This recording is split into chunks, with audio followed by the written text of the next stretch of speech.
Europe 1, il est 8h18, lors de l'interview d'Europe 1. Jean-Philippe Ballas, vous recevez Monseigneur Potvin, porte-parole des évêques de France. Bonjour Monseigneur Potvin. Bonjour. N'oubliez pas vos frères d'Orient qu'on assassine sur le parvis de leur église. C'est un extrait d'une tribune que vous avez publiée en octobre 2013, il y a près de 2 ans. On se dit qu'il a fallu bien des drames, beaucoup de temps pour que la communauté internationale commence à se mobiliser. Pourquoi l'indifférence a-t-elle duré si longtemps ? Les chrétiens d'Orient ont tout contre eux, si je puis me permettre cette expression. Ils sont une minorité, donc on oublie toujours les minorités. Ils sont souvent perçus à tort comme des occidentaux qui se seraient rendus en Orient alors qu'ils sont chez eux là-bas. Et en plus, il y a tellement d'autres urgences sur la planète qu'on dit toujours le dossier des chrétiens d'Orient, on va le reporter à plus tard, on verra ça plus tard, ce sont des hommes de paix. Et donc, quelque part, ça pèse pas lourd, les chrétiens d'Orient, ça pèse pas lourd dans la géopolitique. Regardez le nombre d'intérêts internationaux, regardez l'attentisme international depuis tant d'années. Merci de renvoyer à cette citation que je faisais il y a déjà en octobre 2013. Nous interpellons la communauté depuis très longtemps. La lenteur, elle se paye très chèrement aujourd'hui. Les horreurs, le génocide, là, en ce moment, qui est en train de se vivre, c'est une horreur. Et en plus, le terrorisme profite de l'été, de cette période de trêve estivale pour gagner encore du terrain sur cette horreur. Et à ce micro, je pense aux chrétiens, je pense aux yézidis, je pense à toutes les minorités, parce que l'enjeu n'est pas que chrétien, l'enjeu touche les minorités. Et cette communauté internationale, elle sera indigne d'elle-même si elle ne protège pas les minorités. Nous devons tous nous réveiller. On sent de la colère dans votre voix. L'ambassadeur du Vatican aux Nations Unies s'est dit favorable aux frappes militaires, des frappes présentées comme nécessaires, des frappes militaires défendues par le Vatican. On a vraiment le sentiment d'une prise d'opposition très rare pour l'Église. Il y a un principe de base dans la théologie de l'Église, c'est que la justice doit être forte. Quand la justice est faible, c'est plus la justice. Là, les minorités sont atteintes. Qu'est-ce que c'est la justice s'il n'y a pas de force ? Donc, utiliser la force, en l'occurrence, c'est tout à fait fondé. Ces minorités n'ont plus rien à perdre. Elles ont tout perdu. On a quitté Mossoul en pleine nuit pour partir vers Erbil. Qu'est-ce que c'est que l'avenir à Erbil ? C'est d'être dans un camp de réfugiés ? C'est ça leur vie ? Donc, user de la force, en l'occurrence, dans des proportions qui doivent rester éthiques, toujours des proportions éthiques, c'est absolument la responsabilité de la communauté internationale. C'est ça que veut dire l'Église. C'est pas du tout d'appeler à la violence, surtout pas. C'est pas d'appeler à la guerre pour elle-même, surtout pas. Mais c'est que la force soit juste, comme dit Blaise Pascal, et que la justice soit forte. Sinon, on est dans la lâcheté internationale, on laisse faire, et les minorités meurent, et puis demain matin, ça se déroulera ailleurs sur la planète. Monseigneur Potvin, on dit aussi la guerre appelle la guerre. Nous sommes très conscients de la gravité de ce raisonnement. C'est pour cela d'ailleurs que le pape François, dans le dossier de la Syrie, a demandé que d'autres médiations soient toujours entreprises, parce que dans le cas de la Syrie, la déflagration pouvait être encore plus grande. C'est pour ça que je rappelle bien à ce micro le principe de proportionnalité. Ici, la proportionnalité, avouez franchement, quelle est-elle ?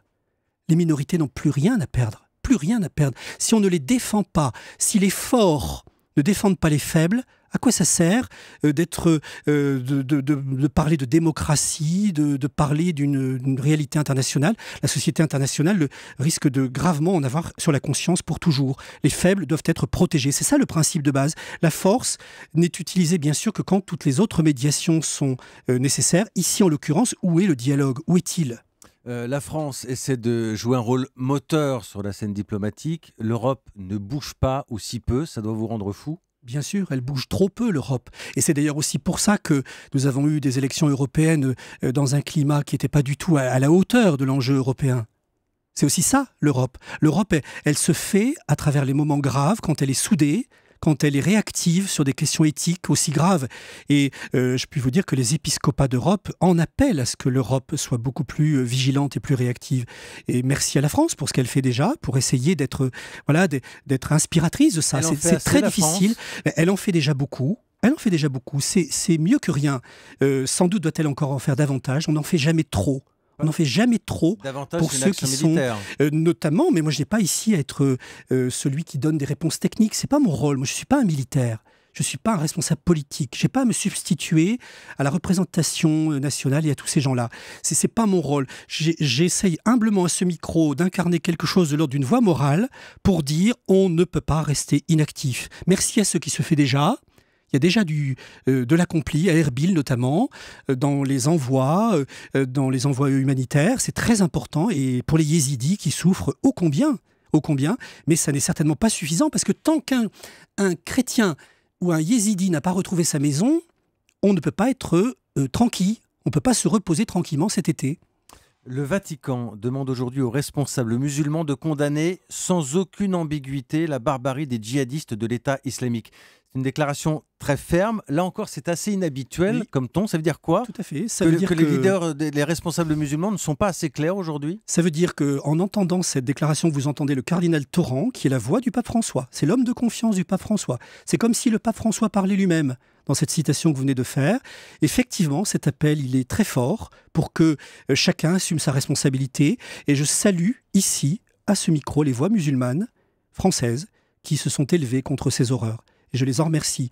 Et il y a d'autres voix, comme le cardinal Torrent, en appel, qui doivent aussi s'élever pour condamner cela.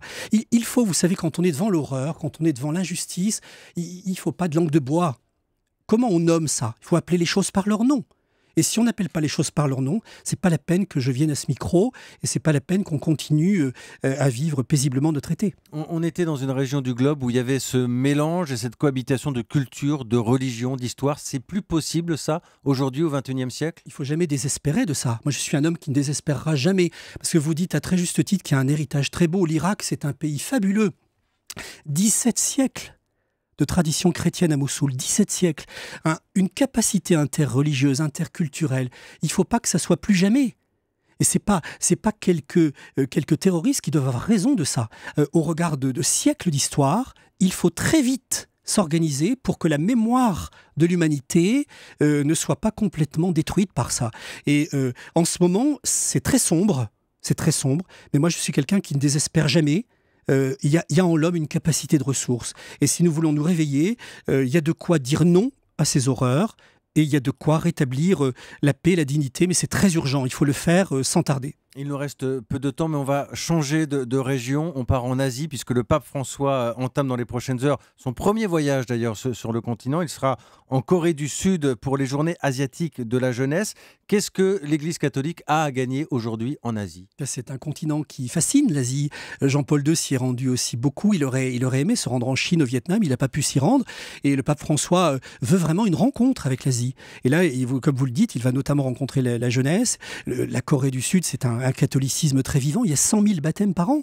C'est un catholicisme qui est né au XVIIe siècle, qui est vraiment d'une vitalité extraordinaire. Ils ont 1800 séminaristes. C'est une église vivante. Il y a les Philippines aussi. Il y a donc une rencontre des cultures. Le pape François... On peut gagner de nouveaux fidèles. Bien sûr. Bien sûr, quand et c'est pas au sens prosélyte du terme. Ouais. Le pape François n'est pas le prosélyte que bien sûr vous savez à quel point il est un homme de dialogue, mais il y a une rencontre avec les cultures, avec les peuples, et c'est le plein rôle du pape que de s'y rendre, et se rendre là-bas pour lui c'est très important. Ce pape qui est jugé, qui est souvent présenté comme imprévisible, est-ce qu'on peut imaginer un passage en Corée du Nord? Est-ce qu'on peut imaginer un passage par Pékin? Par Pékin, là, certainement pas. En l'occurrence, dans la construction du voyage telle qu'elle est faite, on sent bien que si ça ne dépendait que de lui, il y a certainement beaucoup de gestes symboliques qu'il porterait. C'est très dur aujourd'hui. Hein. La diplomatie avec la Corée du Nord est très complexe. Vous le savez bien, les catholiques de Corée du Nord qui sont invités au rassemblement en Corée du Sud ne pourront même pas s'y rendre, semble-t-il. Quoique chaleureusement invité. Mais le pape François peut, dans ses discours, peut dans ses gestes, toujours nous réserver des surprises très grandes. Vous avez vu comment il a posé sa tête gravement sur le mur de la séparation il y a quelques semaines. Quelques semaines après, on avait la guerre que vous savez. Il avait un geste prémonitoire très grave. Le pape François, il a des symboliques très fortes à Lampedusa ou ailleurs. Donc là-bas, à Séoul, il peut aussi avoir des paroles très fortes. C'est un homme de paix, c'est une vraie référence mondiale et moi je sais qu'il nous apportera encore beaucoup. Merci, Monseigneur Potvin, merci à vous. Porte-parole des évêques de France. Merci d'avoir répondu à nos questions ce matin sur Europe 1.